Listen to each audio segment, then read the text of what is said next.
नमस्कार। कक्षा 10वीं की हिंदी कक्षा में आपका फिर स्वागत है।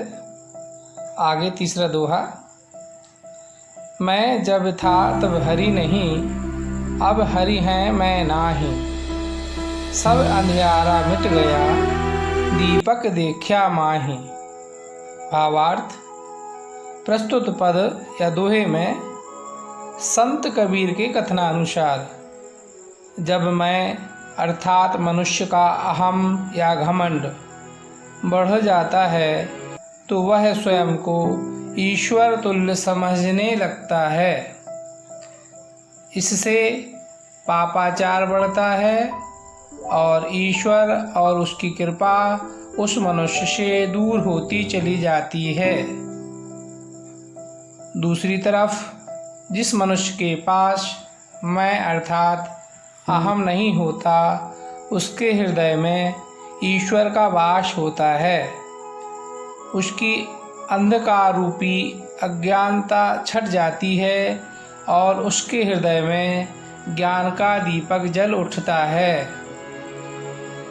विशेष मनुष्य को अहंकार का त्याग कर ईश्वर के प्रति श्रद्धा रखनी चाहिए, जिससे उसका मन निर्मल होता है और उस पर ईश्वर की कृपा बनी रहती है।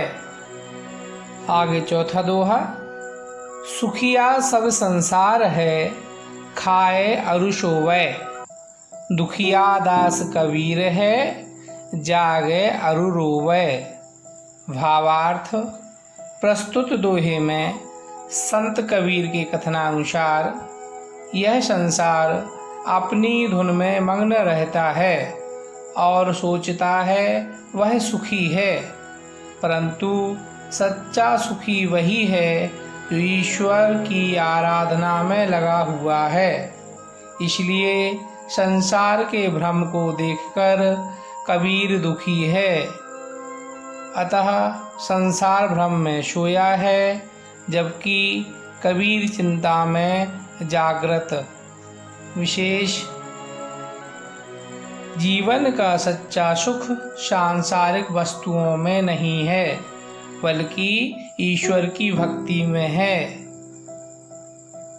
अब बारी है अभ्यास की। आपके सामने 5 प्रश्न प्रस्तुत हैं। इनके उत्तर आपको अभ्यास पुस्तिका में लिखने हैं।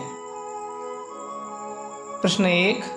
निम्नांकित पंक्ति का भावार्थ स्पष्ट कीजिए। जब मैं था तब हरि नहीं, अब हरि हैं मैं नाही। प्रश्न 2। मनुष्य पर ईश्वर की कृपा कब होती है? प्रश्न 3। संसार में सुखी कौन है और दुखी कौन? प्रश्न 4। मैं से कबीर का क्या अभिप्राय है? प्रश्न 5। जीवन का सच्चा सुख किसमें है? धन्यवाद।